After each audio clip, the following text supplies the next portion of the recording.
सर्वोत्तम सिमेन्टको आइपिओ चैतको पहिलो हप्तामा आउँदैछ। भर्ने कि नभर्ने? प्रतिकिता 750 वर्ष यसको। किन पर्छ 750 प्रतिकिता? किन यति धेरै महँगो? किन साधारण मान्छेहरूले यो भर्न पाउँदैनौँ? के छ यो सर्वोत्तम सिमेन्ट कम्पनीमा यति महँगो हुनुको कारण के हो? भर्ने कि नभर्ने? कति किता भर्ने? पर्ने सम्भावना कति? सेकेन्ड मार्केटमा कस्तो होला? सम्पूर्ण तपाईहरुको जति पनि क्वेशनहरु छन् त्यसको उत्तर आजको भिडियोमा। नमस्कार, म बसन्त नेपाल। तपाईहरु यति बेला हेर्दै हुनुहुन्छ प्रवास टिभी युट्युब च्यानल। जहाँबाट हेर्दै हुनुहुन्छ प्लिज यो च्यानललाई सब्स्क्राइब गर्नुहोला। हामी नेपालको शेयर मार्केटसँग सम्बन्धित विभिन्न किसिमका समाचारहरु यो च्यानल मार्फत प्रसारण गर्छौं। वैदेशिक रोजगार, श्रम, त्यसैगरी भन्सार तथा प्रवासी नेपालीहरुलाई उपयुक्त हुने भिडियोहरु हामी यो च्यानलमा प्रसारण गर्ने गर्छौं। प्लिज यो च्यानललाई सब्स्क्राइब गर्नको लागि हार्दिक अनुरोध गर्दै आजको विषयवस्तुतिर प्रवेश गर्न चाहे मैले। साथीहरु, सर्वोत्तम सिमेन्ट सौरभ ग्रुपले सञ्चालन गरेको एउटा कम्पनी हो जसले सिमेन्ट उत्पादन गर्छ। प्रतिदिन 60,000 बोरा उत्पादन गर्ने कम्पनी हो सर्वोत्तम सिमेन्ट। चैत्रको पहिलो हप्ताबाट आइपिओ निष्कासन गर्दैछ। त्यो आइपिओ पनि नयाँ पद्धतिबाट बुक बिल्डिङ सिस्टमबाट आइपिओ निष्कासन गर्दैछ यो कम्पनीले, जसको धेरै चर्चा परिचर्चा भइरहेको छ। यो महँगो भयो, नभर्ने, सर्वसाधारण नागरिकहरूलाई लगानी गर्ने अवसर चाहिँ यसमा मिलिरहेको छैन। पैसावाला मान्छेहरूले मात्रै लगानी गर्ने अवसर पाउने छन्।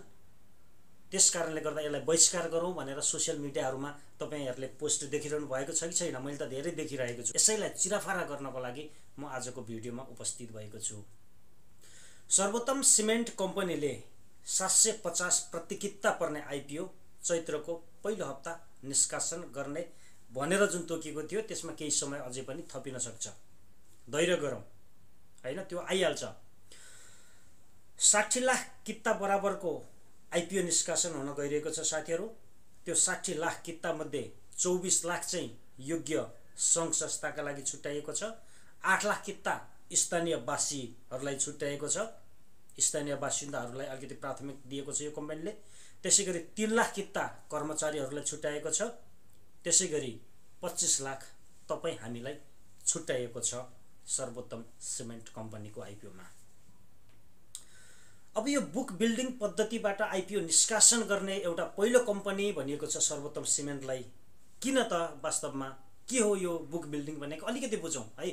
म एकदम सरल भाषामा तपाईहरुलाई बुझाउने कोसिस गर्छु, किनकि अलिकति हामी हाई लेभलका कुरा गर्दैनौं, हाई प्रोफाइलका कुरा गर्दैनौं। किनकि सरल भाषामा तपाईहरुलाई बुझाउने कोसिस गर्छु, बुझ्ने कोसिस गर्नु होला।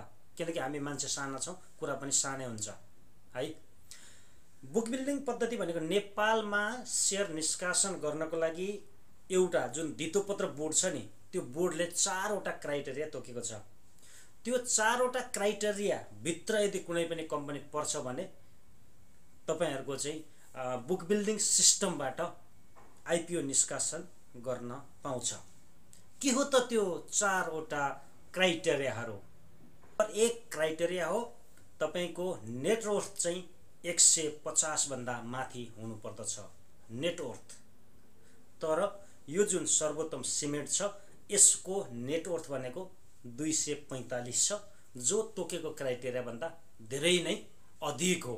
यसले यो कम्पनी मजबुत रहेको, एकदम सक्षम रहेको भन्ने स्पष्ट पार्छ। अर्को क्राइटेरिया लगातार 3 वर्षसम्म, पछाडिका 3 वर्षदेखि कन्टिन्यू रूपमा मुनाफा आर्जन गरेको कम्पनी हुनु पर्दछ, जुन यो सर्वोत्तम सिमेन्टले मिट गरेको छ। 3 वर्षदेखि कन्टिन्यू रूपमा चाहिँ मुनाफा आर्जन गरिरहेको कम्पनी भित्र पर्छ यो। त्यसैगरी आइपिओ निष्कासन गर्न अगाडि रेटिङ दिने चलन छ। रेटिङ दिनको लागि 2 वटा कम्पनी छन् नेपालमा। एउटा इक्रा नेपाल छ, एउटा केयर रेटिङ कम्पनी छ। इक्रा नेपालले BBB को रेटिङ दिएको छ। यो धेरै राम्रो कम्पनी हो, रेटिङलाई पनि मिट गरेको छ। त्यसैगरी अर्को 4th नम्बरको क्राइटेरिया भनेको साथीहरु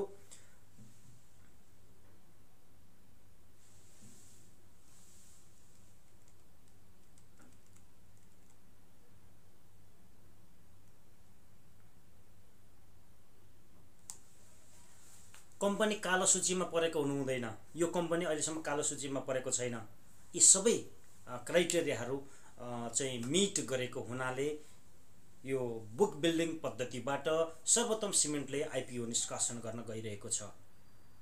त्यसकारणले अब यो कम्पनीलाई विरोध गरेर हामीले आइपिओलाई बहिष्कार गर्नेतिर भन्दा पनि वास्तवमा नेपालको सेयर मार्केटलाई अलिकति स्टडी गर्न एकदमै जरुरत देख्छु म। स्टडी गरिसकेपछि तपाईहरु आफैले बुझ्नुहुन्छ खास के रहेछ त। अब सुन्नुहोस्, अब यो महँगो हुनका केही कारणहरू मैले केही पोइन्टहरू बनाएको छु साथीहरू। पक्कै पनि यो 750 त्यतिकै हावाको भरमा राखेको त होइन, केही न केही त छ यो कम्पनीको पनि गुणहरू हैन। केही भएर नै यो कम्पनीले चाहिँ प्रति किता शेयर चाहिँ 750 बनाएको हो। अब किन होला त, किन महँगो भयो भन्ने सवालमा केही पोइन्टहरू हेरौँ। नम्बर 1, कम्पनीको शेयर किता, यो कम्पनीको शेयर किता चाहिँ 750 हुनुका केही कारणहरू छन्। इक्रा नेपालले दिएको राम्रो रेटिङ है सबैभन्दा, किनकि ट्रिपल बी छ नि त, ट्रिपल बी भनेको धेरै राम्रो रेटिङ हो, त्यसकारणले गर्दा पनि यसको चाहिँ शेयर महँगो भयो। 2 नम्बर, प्रोमोटरहरू एकदमै स्ट्रङ हुनु। जुन यो सर्वोत्तम सिमेन्ट छ यसका प्रोमोटरहरू एकदमै स्ट्रङ छन् साथीहरू, त्यसकारणले पनि यसको चाहिँ जुन रेट छ त्यो हाई भएको हो। सर्वोत्तम सिमेन्टका 2वटा आफ्नै चुनढुङ्गा खानी छन् साथीहरू है, जहाँ चाहिँ एडभान्स टेक्नोलोजीबाट सिमेन्ट उत्पादन गरिन्छ। उत्पादन मैले अघि नै भनिसकेँ, प्रतिदिन 60,000 सिमेन्टको बोराहरू उत्पादन गर्ने कम्पनी हो सर्वोत्तम सिमेन्ट।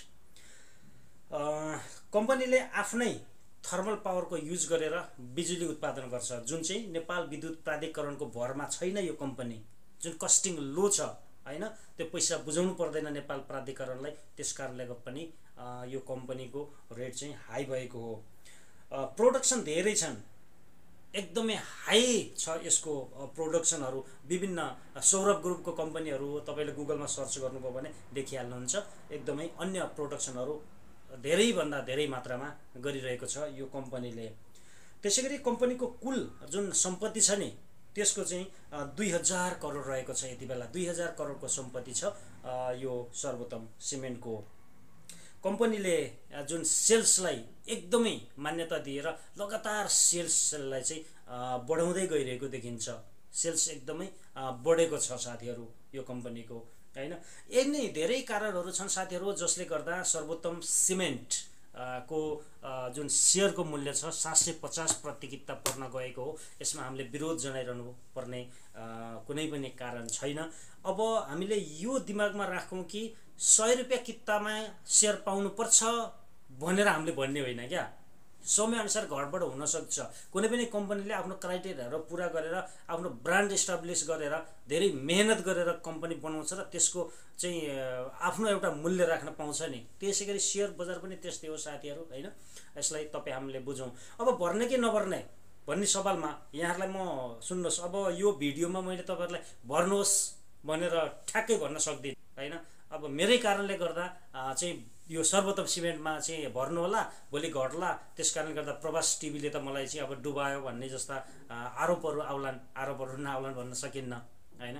त्यसकारणले गर्दा तपाईहरुले स्टडी गर्नुस्, बुझ्नुस्, पैसा छ भने भर्नुस्। अब कम्तीमा नै 50 किता तपाईले चाहिँ एप्लाई गर्नुपर्छ साथीहरु यसको। भनेपछि 750 × 50 हैन त, तपाईलाई चाहिन्छ त्यति पैसा चाहिन्छ, पैसा पनि राम्रै चाहिन्छ हैन। अलिकति रिस्क छ, तर एउटा सल्लाह चाहिँ म के दिन चाहन्छु भने नि यो सर्वोत्तम सिमेन्टको पुरै परिवारका सदस्यहरूको सबैले चाहिँ नभर्दिनु होला, 1-2 जनाले चाहिँ भर्नुभयो भने आई थिंक इट्स ओके। म चाहिँ भर्नेवाला छु है साथीहरु, म चाहिँ भर्छु नै। किनकि मलाई जहाँसम्म लाग्छ यो सर्वोत्तम सिमेन्टको जुन आइपिओ छ यसले सेकेन्ड बजारमा पनि एकदमै मूल्य राख्छ र त्यसबाट केही इन्कम चाहिँ जेनेरेट गर्न तपाई हामी सफल हुन सक्छौं। त्यसकारणले गर्दा म भर्दैछु। बाँकी तपाईहरुको विचार हो साथीहरु। सर्वोत्तम सिमेन्टको विषयमा आज मैले तपाईहरुलाई यही जानकारी गराउनु थियो। सबैको जय होस्। सर्वोत्तम सिमेन्टको आइपिओ सबैलाई परोस्। सबैलाई शुभकामना दिँदै आजको यो भिडियोबाट म बसन्त नेपाल बिदा हुन चाहन्छु। जहाँ हुनुहुन्छ सुरक्षित रहनु होला, आफ्नो ख्याल राख्नु होला।